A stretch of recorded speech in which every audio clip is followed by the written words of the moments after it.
¿Sí o no? Aquí te lo understand. Este micrófono es para aislar el ruido exterior. Digo, si se ponen a cantar, sí se escucha. ¿Listo? ¿Ya está grabando? Buenas tardes. Buenas tardes. ¿Cómo están? Bien. Qué bueno. ¿Ya saben quién es ese señor que está ahí?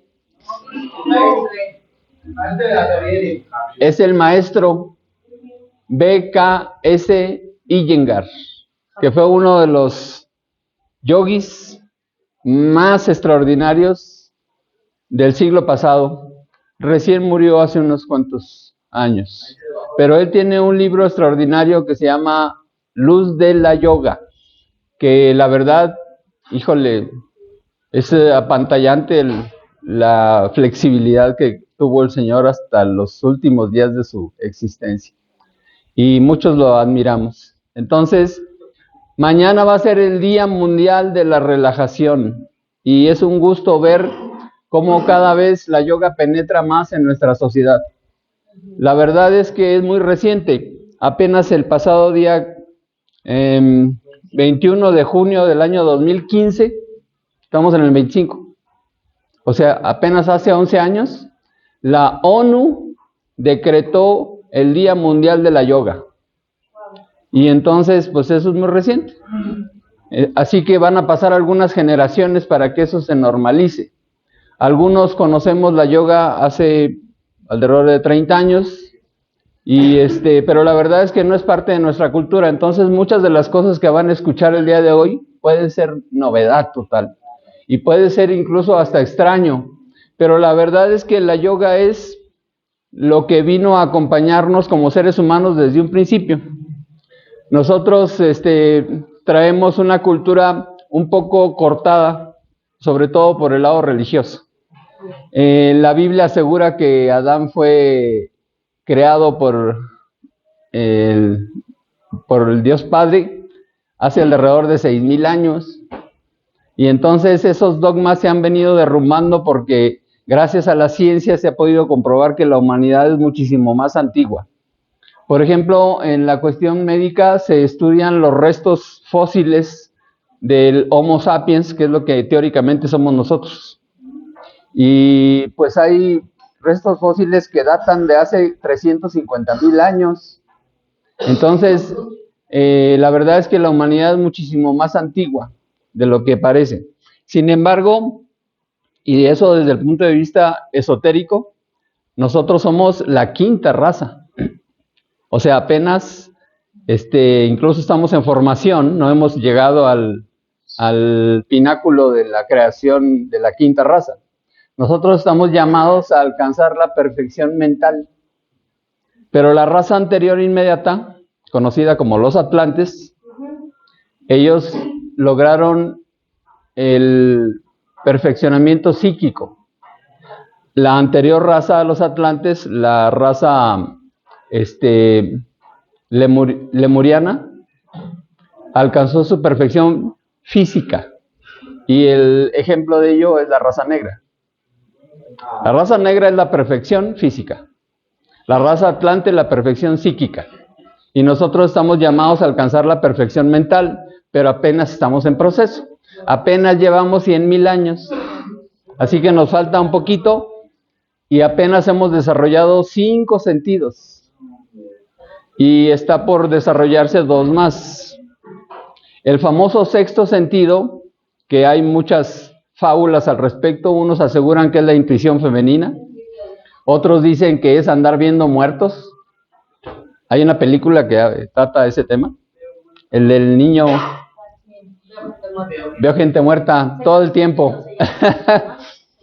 Sí, es sorprendente ver gente muerta y las gente muerta de 40 años y las entierran 30 años después. ¿Por qué están muertas? Porque no viven. No es lo mismo sobrevivir que vivir. Y mucho menos, como dice ahí, vivir y dejar vivir. Ese es un tercer nivel. Sobrevivir es como estar en coma, ¿no? Una persona que esté en coma le funciona todo físicamente, ¿no? Puede latir el corazón, respirar, le pueden dar alimento por una sonda y la persona va a orinar, a defecar, va a digerir, etcétera. Está sobreviviendo, pero no hay conciencia, así que no está viviendo. Vivir implica esto, que estemos en vigilia, que nos demos cuenta de lo que ocurre. ¿Quieres decir algo? De los sentidos, la telepatía entraría en otro sentido. La telepatía es parte de lo que va a ser el sexto sentido. El sexto sentido en realidad va a ser la clariaudiencia. Y por supuesto se necesita la telepatía para poderlo realizar. Sin embargo, ya existen muchos ejemplos de que eso es posible. Yo no digo que sea telepatía, pero puedo hacer un rastreo en silencio mental y hay respuestas, por lo tanto es telepatía. ¿Sale? No escucho nada extraño, ni me andan hablando al oído nada ni nadie, o sea, esas cosas de mediumnidad no corresponden a esta era, ¿ok? Yo no soy partidario de eso, no apoyo eso. Sin embargo, en el plano de la inteligencia espiritual hay herramientas poderosísimas y son distintos niveles de inteligencia. La primera, la más básica, es la inteligencia orgánica. Somos el resultado de 2,000 millones de años de evolución. Hay mucha inteligencia ahí. Nosotros no le tenemos que decir al cuerpo cómo digerir un alimento. El cuerpo sabe. También no tenemos que decirle cómo sanar una herida. Por ejemplo, miren, aquí me hizo un cariñito un gato. Y pues inmediatamente sangró. Y en unos minutos dejó de sangrar. O sea, el cuerpo reaccionó y mandó plaquetas y fibras de elastina para tapar el boquete. ¿Ok? Y luego ya se formó una costra. Quiere decir que por dentro el cuerpo está haciendo lo necesario para reemplazar las células dañadas y va a llegar un momento en que se va a botar esta cascarilla y va a quedar como si nada. Por acá me rasguñó otro gato. Se nota que me gustan los gatos, ¿verdad? Pero ese rasguño fue hace más de 50 años y ya ni se nota. Entonces, esa es la diferencia entre curación y sanación. La curación es externa. Si alguien se rompe una pata, va con el médico a que le acomode los huesos, incluso le pongan tornillos o una placa, etcétera, una bota de yeso o una férula, qué sé yo. Pero la sanación es desde adentro. El cuerpo desde adentro forma un callo que hace que ese hueso que se rompió quede más fuerte de lo que estaba antes. A mí me pasó en el tobillo, me atropelló un autobús, me fracturó los 2 malleolos y me pusieron un tornillo. Me lo sacaron de acá, me lo pusieron acá. Ya con eso se explica todo. Pero después de 2 meses ya estaba soldado el hueso y ya pasaron bastantes años desde entonces. Así que esa inteligencia todos la tenemos y es gobernada por el bulbo raquídeo, que es el cerebro primitivo. Pero luego desarrollamos una siguiente inteligencia, que es la inteligencia emocional. El sistema límbico, que es la segunda capa del cerebro, nos ha hecho que nosotros podamos expresar emociones. Es una buena y una mala noticia, porque al mismo tiempo las reacciones emocionales que tenemos producen efectos en el cuerpo. A eso se le denomina el factor psicosomático. Si alguien se espanta, inmediatamente se genera adrenalina en las glándulas suprarrenales y es un supercombustible. Y entonces nos da para arriba.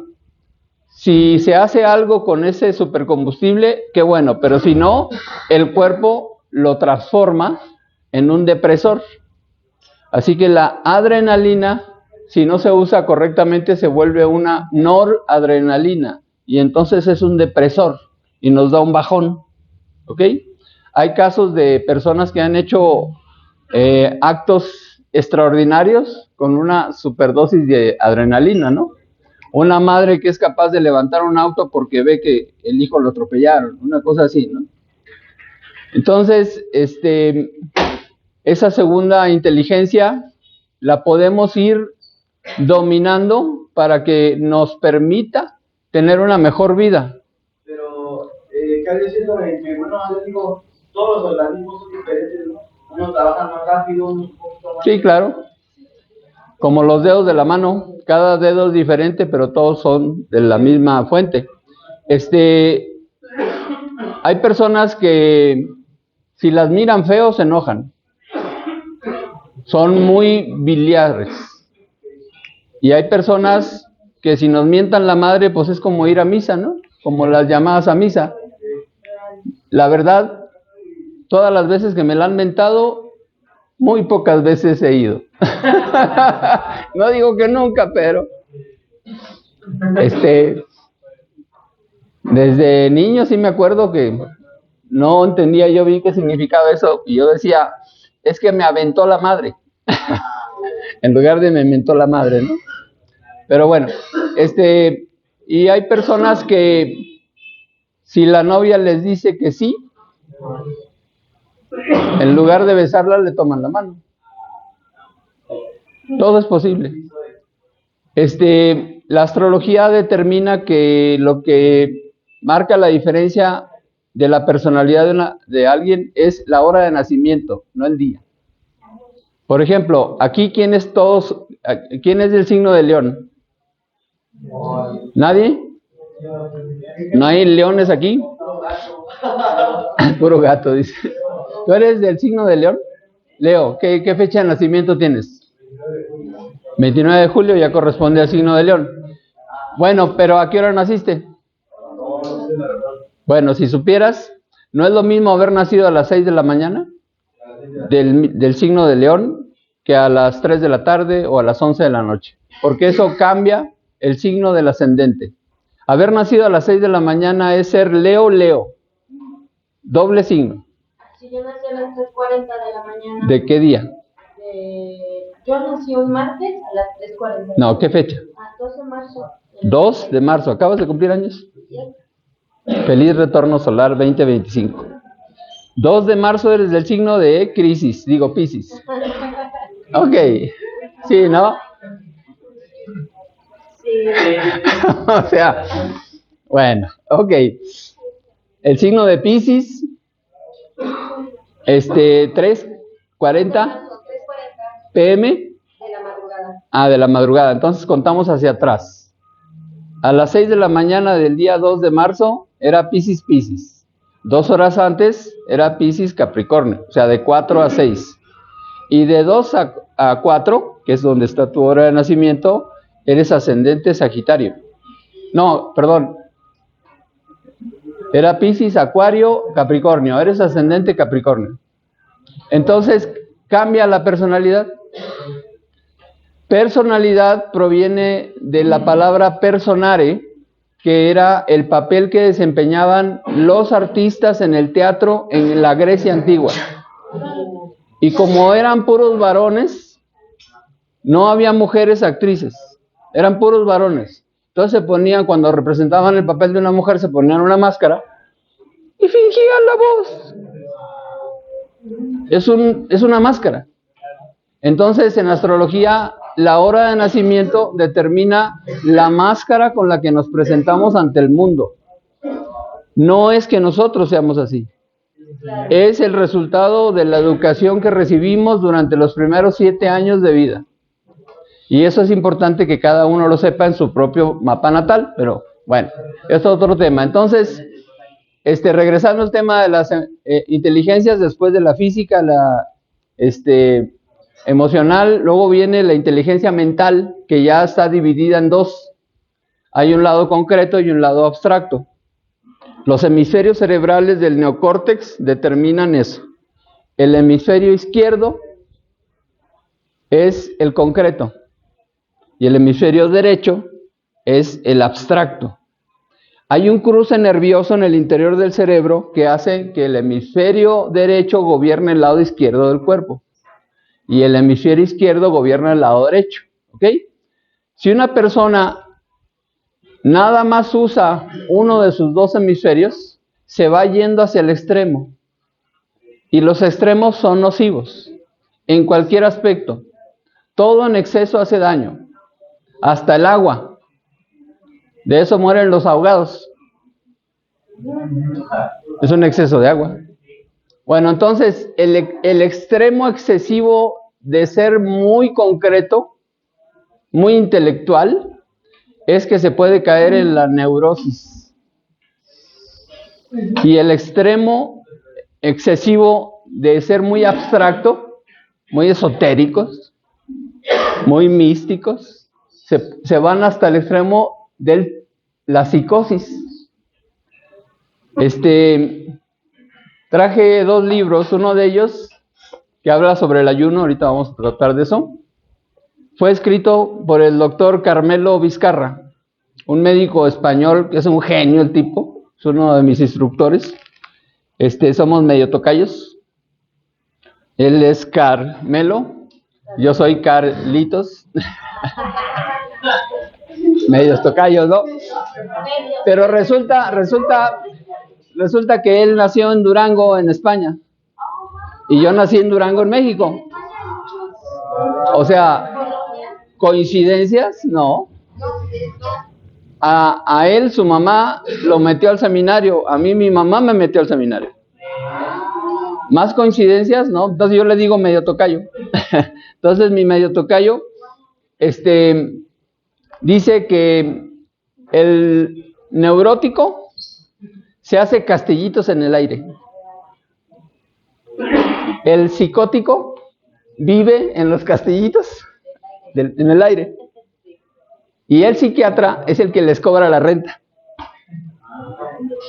Entonces, dentro de muchas otras cosas que dice el doctor Carmelo Vizcarra, mi medio tocayo, que le mando un saludo, yo sé que por YouTube nos vamos a saludar, también dice que la época que estamos viviendo es muy especial, porque si volvemos a la historia de la humanidad, la historia oficial dice que el ser humano empezó en la era de las cavernas, o sea, en el paleolítico, ¿sale? Y luego empezó a desarrollar una serie de habilidades y se fue formando la civilización y pasamos al mesolítico. Y luego ya cuando se inventó la agricultura y la ganadería y se empezaron a asentar las primeras ciudades, entonces ya estamos en el neolítico, ¿sí? Paleolítico, mesolítico, neolítico. ¿Y saben en qué estamos ahorita, 2025? En el ansiolítico.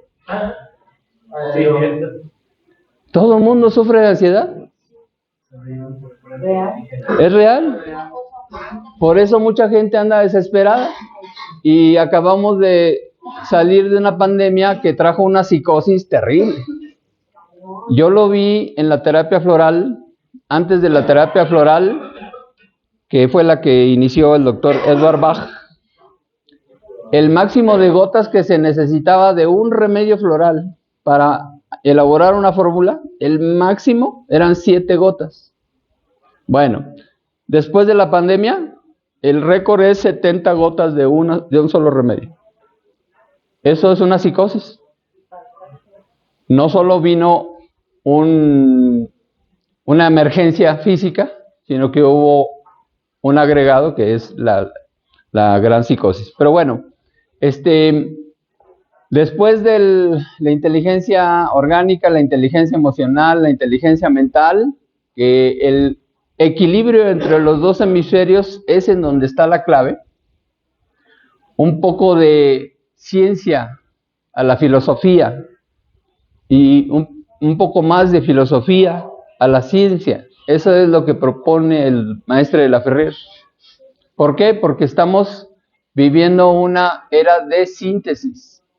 Entonces, entre lo intelectual, científico, concreto, objetivo, y lo abstracto, filosófico, sutil, esotérico, hay un punto de unión.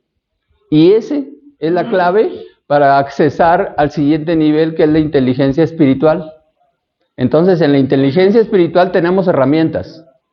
La telepatía, la psicometría, la radiónica y otras ciencias que se van a manifestar.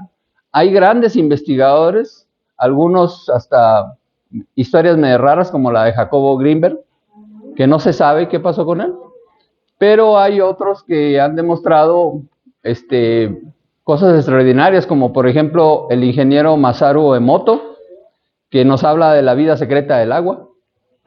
Es decir, el agua se puede programar. Sin embargo, de lo que habla el ingeniero Masaru Emoto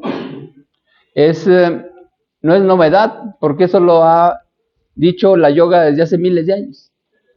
La yoga dice pranizar el agua y el ingeniero Emoto dice programar el agua, pero básicamente es lo mismo. Es decir, es que nosotros con nuestro pensamiento y nuestra intención y nuestra energía y a través de un mecanismo que funcione, nosotros podemos darle instrucciones al agua. Pero eso sigue siendo secundario para lo que pasa aquí adentro. Porque si yo le puedo dar una orden al agua para que forme figuras geométricas hermosas, ¿por qué no me las doy acá hacia adentro? Y sobre todo en una fase como la de estar en ayuno. ¿Sí me explico? Ese es el reto de esta era, entrar en esos terrenos. Pero bueno, entonces el maestro B.K.S. Iyengar nos regaló su sabiduría a través de un libro. Ahorita les voy a mostrar la portada. Pero esa postura aquí la practican muy frecuentemente. ¿Ya saben cómo se llama? Savasana. Es la postura del cadáver. Eso es lo que significa. Y entonces ahí está Iyengar haciendo la postura. Bueno, entonces vamos a comenzar. Por favor, dale un clic. Hoy es día jueves 14 de agosto del año 2025. Y este es el calendario de todas las actividades o de las actividades principales del signo del tránsito del Sol por el signo de León en el año 2025. Ya hemos abordado distintos temas y darle otro clic. Esto fue lo que presenté la semana pasada, pero no lo alcanzamos a revisar todo. Solo quiero poner énfasis a que yo les avisé que el pasado lunes iba a iniciar mi etapa anual de ayuno. O sea, yo vengo haciéndolo desde hace 30 años. Ya estoy bien entrenado, pero la recomendación es que todo mundo lo realice alguna ocasión. El ayuno es, en palabras de mi medio tocayo, el doctor Vizcarra, es la terapia magna. O sea, no hay mejor terapia que el ayuno. Incluso el maestro Buda recomendó 3 cosas: aprender a meditar, aprender a ayunar y aprender a esperar. Quien espera es un sabio. Quien sabe esperar es un sabio. Y entonces, nada más voy a leer aquí la contraportada. Dice: el ayuno es un camino olvidado hacia la salud que ha sido practicado por la mayoría de los pueblos del mundo. No es una técnica nueva, pues desde hace miles de años culturas tanto de Oriente como de Occidente observan diferentes periodos de ayuno. Igualmente los niños y los animales, guiados por su propio instinto, ayunan cuando están enfermos. Es una de las mejores técnicas de curación física, emocional, mental y espiritual, secularmente practicada y hoy casi en el olvido. Este libro nos permite conocer el ayuno desde la vivencia y la experiencia de un médico especializado en su seguimiento y control. En estas páginas la experiencia es más importante que la teoría. Lo vivido es mucho más valioso que lo pensado. Durante el ayuno, como nos dice el doctor Carmelo Vizcarra, el cuerpo no deja de nutrirse, sino que se alimenta de sus propias reservas, a plato opuesto, y orienta su energía hacia los procesos de curación. La curación es un proceso biológico inherente al organismo vivo, y el ayuno posibilita que el cuerpo, guiado por su instinto somático, ponga en marcha todos los procesos de desintoxicación, limpieza y autorregeneración. Si nos atrevemos a romper falsos prejuicios, podremos descubrir el poder curativo del ayuno. Ese es el título de este libro. Y bueno, hay múltiples ejemplos. Mahatma Gandhi es uno de los más conocidos. Mahatma Gandhi, dentro de su práctica de ahimsa, que es la palabra en sánscrito que indica la abstención de la violencia, eso textualmente es lo que significa. Él, cada vez que había una crisis en el proceso de liberación del pueblo hindú de Inglaterra, él se ponía en ayuno y decía: yo no dejo de ayunar hasta que ustedes se calmen. Y entonces llegó a ayunar hasta 270 días. Y no murió de eso. 270 días a pura agua.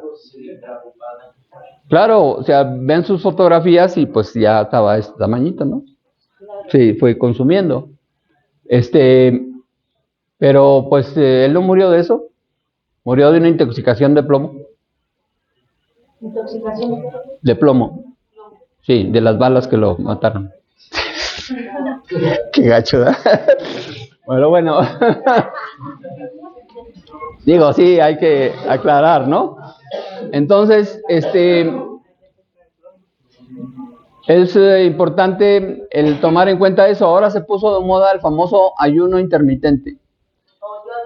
Con todo respeto, a mí se me hace muy infantil esa proposición, porque dicen que la palabra desayuno significa salir del ayuno.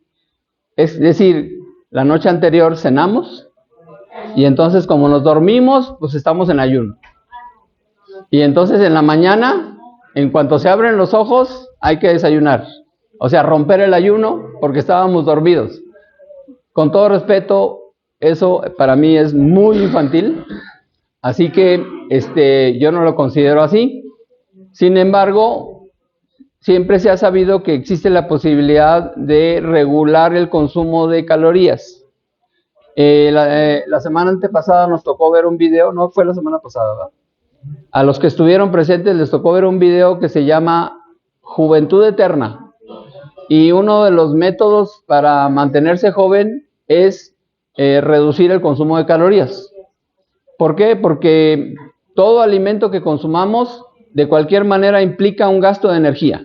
Y entonces, entre estar consumiendo energía para tener más energía, se puede crear un desgaste un poco más veloz que cuando uno es prudente en el alimento. Entonces, uno de los métodos que presentan ahí es de un muchacho que él restringe su alimentación al máximo. El problema es que cae en la inanición y entonces empieza a tener otro tipo de problemas. Entonces, ni tanto que queme al santo, ni tanto que no lo alumbre. Y les he mencionado que, les guste o no, aquí están ayunando. ¿Por qué? Pues porque no están comiendo carne, por ejemplo. Eso es una variante de lo que podría denominarse ayuno. Es decir, están permitiendo que su hígado descanse. El programa de AA está basado, número 1, en la contención, como primer paso. Segundo, la desintoxicación. Y luego vienen otros pasos. Ahí está el póster con los 12 pasos. A mí el que más me gusta es el paso 13, que no está ahí. El paso 13 es alcanzar y vivir ya permanentemente en sobriedad. Ese es el paso 13. ¿Ok? Bueno, otro día definimos más lo que es la sobriedad, porque no es solo ya no intoxicarse, sino es cambiar de vida. Muy bien, por allá. Entonces, ¿qué estaba diciendo? Ya se me fue el avión. Ok. Bueno, entonces,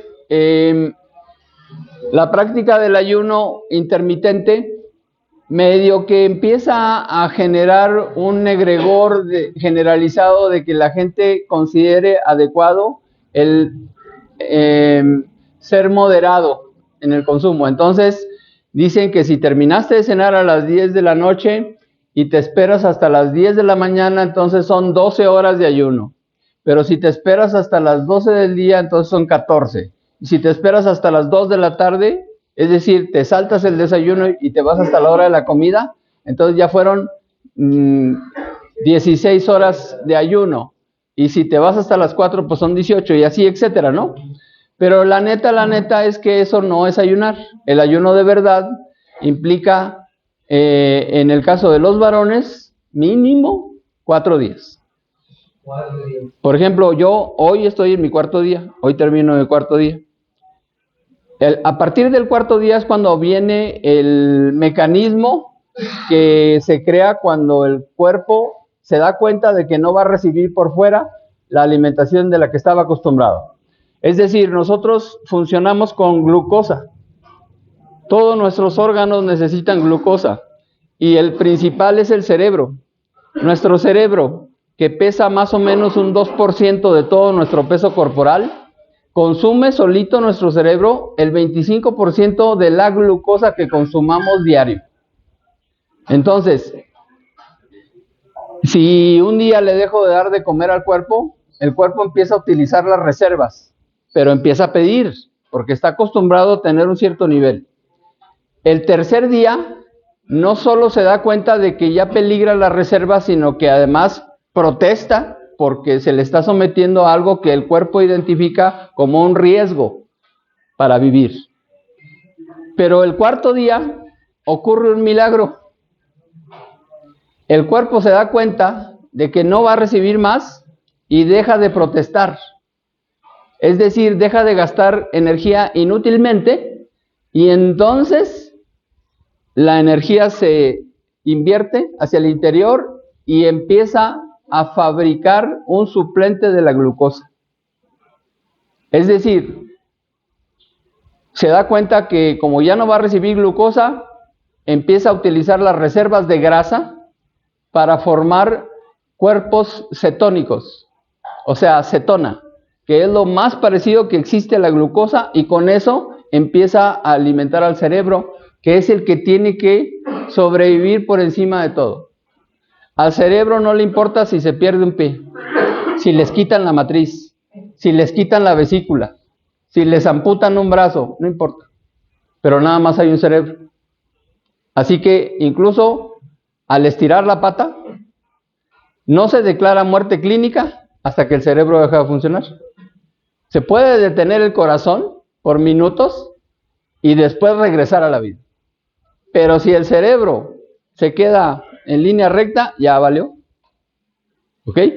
Lo único que hacen es mantenerlo con una bomba de oxígeno para que no se empiecen a pudrir los órganos y pueda haber la posibilidad de trasplantes. ¿Ok? Pero lo que más importa es el cerebro. Entonces nuestro cuerpo hace el milagro de darle de comer al cerebro lo que pueda. ¿Ok? Y la maravilla es que lo empieza a hacer con la basura. Ese es el gran milagro del ayuno, ¿ok? Ahora bien, hay que entrenarse, hay que empezar de a poquito. Si alguien empieza con el ayuno intermitente y en lugar de despertarse y lanzarse inmediatamente sobre un tamal y un atole, pues como aquí, ¿no? Que les dan diario huevos benedictinos y pepitos de arrachera y todo eso que les dan. Bueno, si en lugar de empezar a meter alimento en cuanto abren los ojos, se esperan, eso se llama prudencia. Está muy bien. Qué bueno, ¿por qué? Porque es lo que se necesita para contener el descontrol al que llegaron. Sí. Es una medida civilizada. Pero, por ejemplo, hay casos de personas que han quedado extraviadas en la sierra, en la montaña, y no les queda de otra más que administrar sus propios recursos. ¿Ok? Bueno, entonces aquí vamos a hacer una pausa para que la cápsula no esté tan larga. Ok.